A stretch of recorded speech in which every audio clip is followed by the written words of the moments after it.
Fight Charles and what tomorrow night means to you. You are gonna see one of the greatest performances of all time tomorrow. Another domination, another finish. We are gonna make history once again. So let's go. Turn in. That's not ridiculous. That's not ridiculous to say that.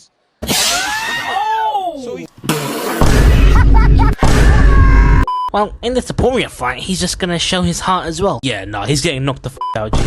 You can call me Mystic Mac because I predict these things. UFC 317 just wrapped up. Look, overall, it was a pretty decent card. I mean, obviously, on paper, it wasn't amazing. I made a video about that a few days ago. Maybe I might have been a bit too harsh, but some of the fights were really good. We'll get into that later. Here were my predictions, if you guys are interested.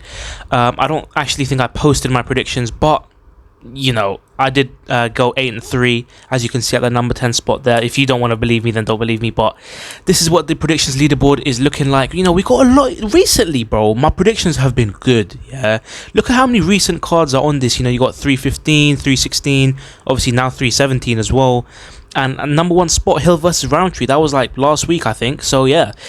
But yeah, let's just get into some of these fights. Let's talk about this card. Alright, first up, Nico Price versus Jacoby Smith. Yeah, I can't lie, the result that we all expected. Nico Price got choked out easily. Why are we still here?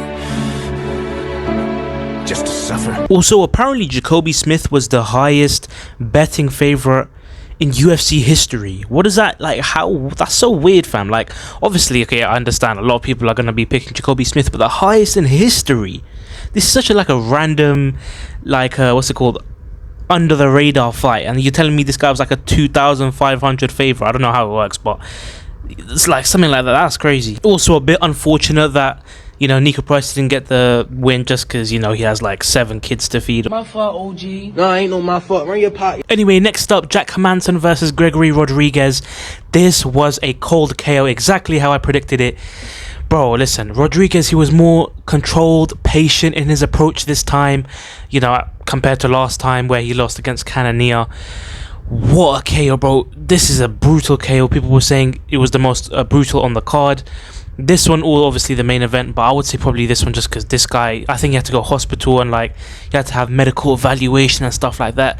Yeah, man, if we see more of this guy, more of this version of Gregory Rodriguez where, you know, he's landing his shots and he's patient, yeah, this guy's a force to be reckoned with, man. Next up, Beneil Dariush versus Manny Moicano. This was a bit of a mid-fight. First round, it was a good round from Moicano. You know, I was getting my hopes up because obviously I predicted him to win. You know, Darush was dominant with the leg kicks, but obviously at the end of the round, Moicano gets the knockdown, so I think he takes that first round. But then in the second and third, I don't know what Moicano was doing. Moicano was just getting dominated by the grappling.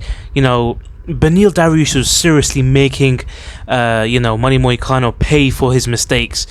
And even in the third round, like, I've never seen Renato Moicano with this bad of cardio. Like, he was so gassed, he gave no power, no effort, he was just getting taken down at will, just getting hit. To be fair, good output and grappling from Dariush. I wasn't really expecting it, but yeah, he did well, man. And I think, you know, he should get a fight up in the rankings now, because he did fight down in the rankings to fight Moicano, so maybe a matchup against Gamrot or something. You know, this guy's kind of, it's limited options with his matchups. Maybe a fight against Hooker, I don't know. But Moicano, I don't know, man. This guy, he went on a long win streak, and then obviously he fought Makhachev, lost to Makhachev. Now he's fought Beneil Dariush, lost to Beneil Dariush. So I think maybe, so obviously he's going to have to fight down in the rankings. Maybe a Grant Dawson, I would like to see that. Next fight, and oh my days, I don't even know where to start with this one. This was probably my upset of the night. I had no, like, vision of Van winning this, and he won by a pretty dominant decision. It was a 29-28, but yeah, okay, so look, let's go through this fight. Yeah, so in the first round, you know, Royval comes out quite quickly with, you know, these kicks. Round 1 was basically volume versus accuracy. Royval threw a lot of volume, but Joshua Van was just so sharp in that first round. I mean, throughout the whole fight as well, but especially in that first round. Yeah, that was a really good first round from Van. And, you know, they started the scrap. It was a nice little scrap. But yeah, that first round, I would say, did go to Van. Second round, Van was making Royval pay for mistakes, right? He was really clean on the counter. To be fair, though, Royval had a really good jab. They both looked amazing in this fight, but obviously Van got the win here. This is definitely one of the most technical, like, striking matchups I've seen in a while. But yeah, that second round, it was very close. I would say I edge it to Royval. It could go either way, but I would edge it to Royval. And then that third round, bro, these guys both have insane cardio. They had crazy output, and I'm happy there was no wrestling. You know, this is why people hate on the wrestling, bro. If we're being real, yeah, because this was only striking, and look how entertaining this fight was. Yeah, this fight was pretty much, these rounds were as close as they come, and definitely stole the show for me anyway. But yeah, in that third round, obviously there was a late knockdown for Van, which definitely sealed the round for him. This is probably the best fight I've ever seen at flyweight, literally ever. I'm not even joking. Literally, definitely one of the best three round fights in recent history. Yeah, yeah. Van is a beast. He legit fought 3 weeks ago as well at UFC 316. People forget this was on short notice. He literally fought at 316 and then gets this win at 317, which is insane. He absolutely deserves a title shot. And this did get fight of the night, which you know, fair enough, of course. So yeah, obviously, what's next for them? Obviously, Van, he should get the title shot. They've both agreed to that. You know, Dana agreed to that. Van agreed to it, and obviously Pantosia agreed to it. But Royval, I don't know, because, you know, he was on a 2-fight win streak as the #1 contender. So obviously he's gonna have to fight down now. Maybe a fight against Amir Albazi, or, you know, maybe a up and comer. Maybe just remake the Manel Cap fight. Maybe that'll be a good one. Now the co-main event, Pantosia versus KKF. I can't lie, this outcome didn't really come as a surprise to me. I was kind of expecting it. Obviously, I did pick Pantosia to win. You know what? Walking into this fight, I realized, like, Pantosia's low-key got aura. You know, he went into this fight at age 35. You know, the 35 curse. People always talk about the 35 curse, and, you know, he got it done. There was also a really intense stare down during the announcements. I don't know, like, you'd think these guys had animosity between them, but I think it was all respect. Yeah, look, throughout the fight, you know, first round, they both, you know, Pantosia comes out and then really just seamlessly, you know, he kind of strikes a little bit and goes for that takedown, instantly gets his signature back take, and, you know, he was so dominant with the grappling. I would say that was a 10-9 Pantosia win.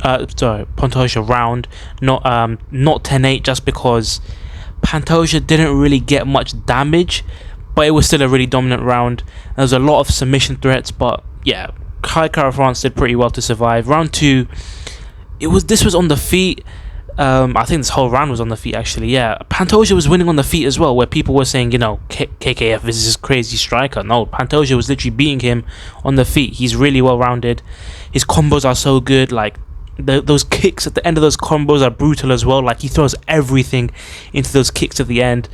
I don't know, the commentators kept on saying, like, oh, Pantosia's really slowed down. I don't know, like, what that was about. I don't really think he had slowed down. Maybe a tiny bit, but I don't know, man. I didn't really notice that. What's next for them, though? Obviously, Pantosia, he's going to fight Van. KKF, I don't know, man.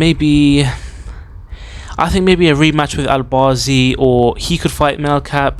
I think, look, Royval, Albazi, Kai Kara France, and Melcap, they should all fight each other. That's what I think. Also, I will quickly just add, I can't lie, even though Pantosia versus Van is next, unfortunately, Pantosia bulldozes Van. If we're being real, look, you have to give Van the shot, of course, but Pantosia is just way too good. You've seen, you know, Kai Kara France, a guy as striker, and he just got absolutely dominated. And, you know, we haven't even seen Van's wrestling, so I seriously doubt that he's going to be able to stop the takedowns of Pantosia, or just stop the, you know, the speed and the pressure of Pantosia. But anyway, let's finally talk about, of course, the main event, Tapora versus Charles Oliveira.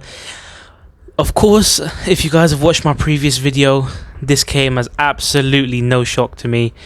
Just go watch my video I made a few days ago about, it's called Charles Oliveira versus Ilia Tapora will not even be close. Yeah, go watch that. I literally said the entire video how it's not even going to be close at all. There's literally no way I see Charles Oliveira winning the fight, apart from obviously the rear naked choke, which is like he needs to set that up, and I don't think he's going to be able to set that up with Tapora. There was one time in this fight where, you know, Charles got a hold of the knee or the leg of Tapora, but I don't really think that was, you know, that was really going anywhere. And then obviously Tapora, they both stand up, and then Tapora just knocks him out. Easy as that. Okay, so this is what I want to talk about, right? Ilia, after the fight, obviously he's a double champ, blah, blah, blah, well done, right? Why? Out of all people to call out, why would he call out Paddy? Now look, obviously I know it's a big fight, it's a big rivalry already, and this fight is a feasible fight. I mean, I can see this happening, but Paddy doesn't deserve it, man. He's just come off of a win of Michael Chandler. Now, to be fair, Charles Oliveira did get the title shot off of a win of Michael Chandler, but, you know, Charles Oliveira's kind of, you know, got a bit of that Dana White privilege, but Paddy Pimblett is not getting a title shot. I don't think he deserves a title shot over a win of Michael Chandler. Whereas Arman, yeah, this guy hasn't fought since UFC 300, bro. It's been like 1.5 years since this guy's fought, and no one's talking about him. He came in as a backup fighter for this fight, bro. He can make the weight. It's just, you know, he got injured one time, and now he's just being absolutely cucked, bro. I don't know what's going on. Give the shot to Arman, man, and whatever you do, do not give it to Gaethje, bro. I swear, if they give it to Gaethje, that's just gonna ruin everyone's days. I made a video about that as well, actually. Go check that out. My last video, go check that. But anyway, yeah, man, they should do Ilia versus Arman, and they should do Paddy versus what's his name, Gaethje. Whoever wins that fight should get a title shot. But yeah, man, that's all I have to say. What's next for Charles Oliveira? Charles Oliveira, I do not know, to be honest, because, you know, he's kind of fought a lot of people. He's fought, actually, he hasn't fought Hooker, I guess. I mean, you could do him versus Hooker, because, I don't know, I feel like outside of the top five, he just dominates everyone else. That's the problem, because he's, like, really good, but he's just not good enough to beat the champion, right? Yeah, man, I guess him versus Hooker or him versus Gamera, I don't know. So there it is, UFC 317. Overall, I would rate it, you know what, I was kind of hating on it a little bit. It was a decent card. I would rate it at 7 or 7.5 out of 10. So yeah, pretty decent.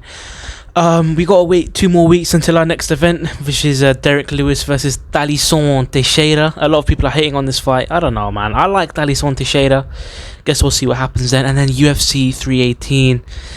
Oh man, I don't even know. I'll make a video about that soon. But yeah, you guys let me know your thoughts in the comment section down below about this UFC 317 card. And yeah, please like, share, subscribe, and comment as well. And I'll see you guys next time. Safe.